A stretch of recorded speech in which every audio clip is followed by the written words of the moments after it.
네, 이번 브리핑에 대해서 오정곤 YTN 사회문화 전문 기자와 함께 더 깊이 분석해 보겠습니다. 어서 오세요. 안녕하세요. 일단 몇 가지 지금 한 세 가지 정도 되는데요. 임신부에 대한 궁금증, 그다음에 감염 경로가 미스터리에 빠져 있는 환자들. 네. 그리고 처음에는 음성이었다가 나중에 양성으로 나오는 환자들 뭐 포함이 된 겁니다만. 우선 임신부부터 이제 좀 전에 브리핑에도 나왔지만은 일단은 상태가 안정적이라고 하니까 다행인데 지금 이제 두 가지 가능성을 보고 있지 않습니까? 네. 임신부가 건강하기 때문에 지금 현재 증상은 아주 경미한 근육통만 있다고 그러니까 그대로 해서 완치가 되면, 완치도 지금 4명이 완치가 돼서 퇴원을 했지 않습니까? 예. 네. 완치가 되면 그 이후에 이제 아이를 분만하는 순서를 갈 것 같고요.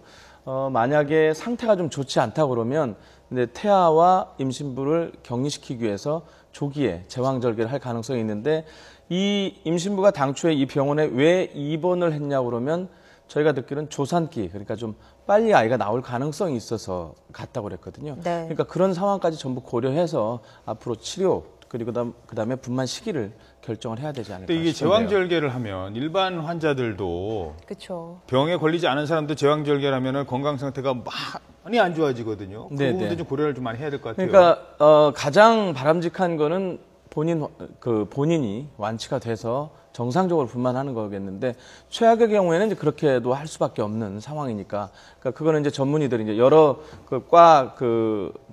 의사들이 지금 전문의들이 같이 진료를 하고 있으니까 그 가장 최선의 방법을 도출하지 않을까 싶습니다. 네, 오늘 14명의 확진 환자가 추가됐는데 그중에 5명이 감염 경로를 아직도 조사 중이다라고 말을 했습니다. 그중에 한 명이 또 평택에서 일하는 경찰관이겠죠.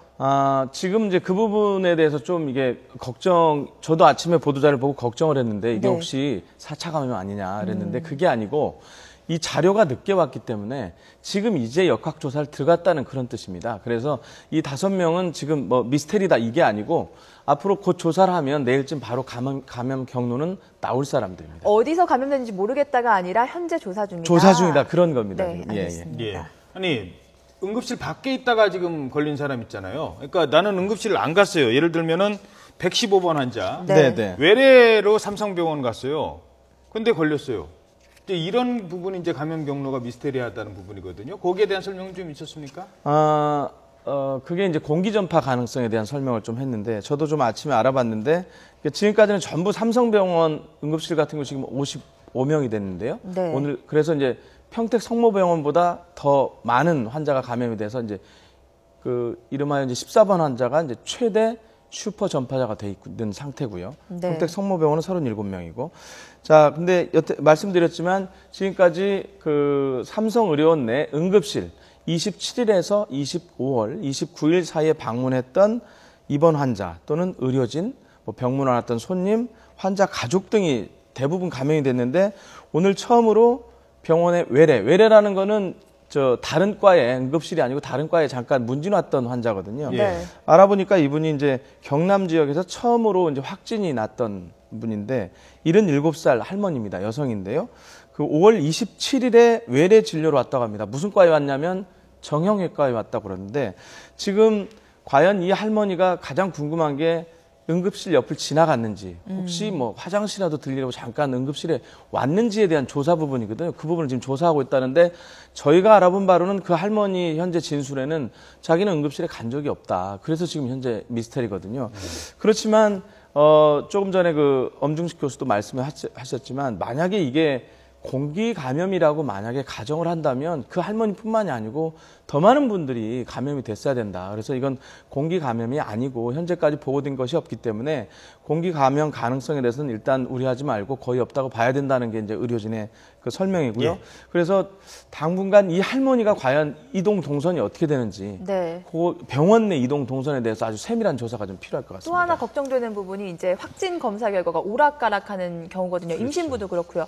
처음에 음성 판정을 받아서 안심하고 있다가 네. 막 돌아다녔는데 나중에 양성 판정이 나온다면 이게 또 큰 문제가 되지 않겠습니까?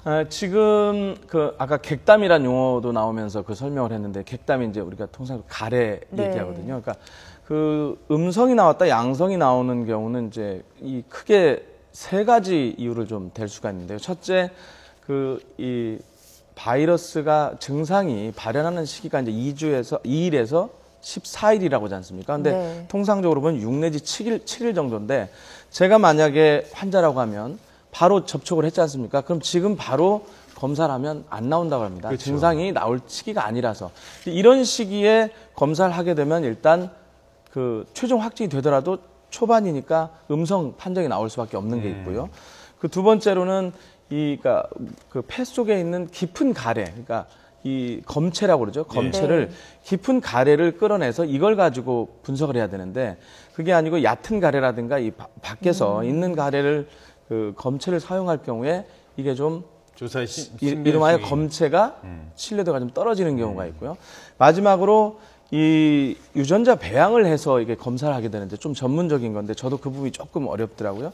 이게 딱 검사 결과가 나오면 O냐 X냐 이렇게 나오는 게 아니고 이게 예를 들면 확진이다, 확진이 아니다가 나오는 게 아니고 확진의 수준이 그러니까 저 감염의 수준이 나온다고 합니다. 그래서 이 감염의 수준을 놓고 이거는 확진이다, 아니다, 이 정도면 확진이 아니다, 숫자로 음성이다. 나오는군요, 말하자면. 그렇습니다. 우리가 예를 들면 비가 온다고 할 때 비올 가능성 45%. 그렇습니다. 네, 그러니까 온다는 건지 비올 안 가능성이 온다는 예를 들면 90%다. 그러면 이거 확실히 비 온다고 봐도 되지 않습니까? 근데 비올 가능성 뭐 20, 30%다 그러면 안 올 수도 있거든요. 네. 이런 수치로 나오기 때문에 이게 그 판단하는 사람에 따라서 약간 차이가 있을 수도 있다고 합니다. 그러니까 이제 본인이 이제 전화를 하거나 이제 내가 혹시 메르스인가라고 의심을 받는데 이게 병이 어느 정도 진척이 되기 전에 먼저 가서 치료를 받으면 네. 이거는 오히려 음성이 나올 가능성이 더 있는 거죠. 그러니까 병의 진행 과정이 아직은 초기 단계라서. 그래서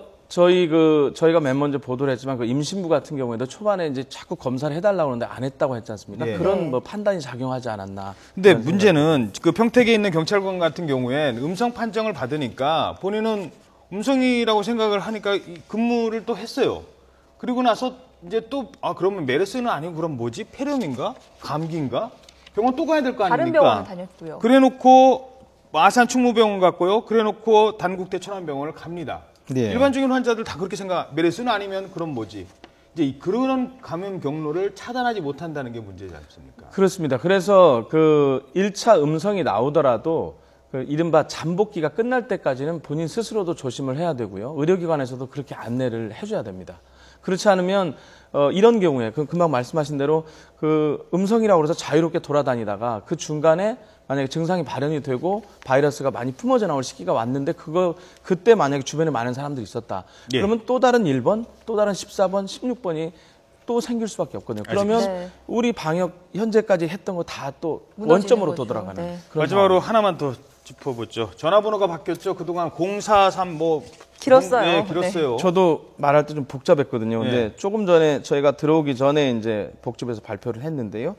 109만 전화하시면 됩니다. 앞으로는 의심이 들거나 증상이 들거나 그러면 109로 전화를 하면 여기 바로 메르스 한 라인으로 바로 연결이 되니까요. 예. 여기로 앞으로는 전화하시면 되고요. 중요한 거는 지금까지는 전화를 하면 그 전화 요금 다 그 전화 건 사람이 냈거든요. 근데 네. 이거 전부 이제 수신자 받는, 그러니까 국가에서 다 되는 걸로 어제 이제 치료비도 전액 지원한다고 했지만 그렇게 정리를 했다고 합니다. 043-719-7777을 번호는 누를 필요 없습니다, 이제. 이제 필요 없는 네, 거예요? 043-719-7777이 그 전에 메르스 한 라인이었고요. 네. 이제 109만 누르면 109번. 됩니다. 예, 네. 109번입니다. 알겠습니다. 지금까지 오정권 사회문화 선임데스크였습니다. 수고하셨습니다. 고맙습니다.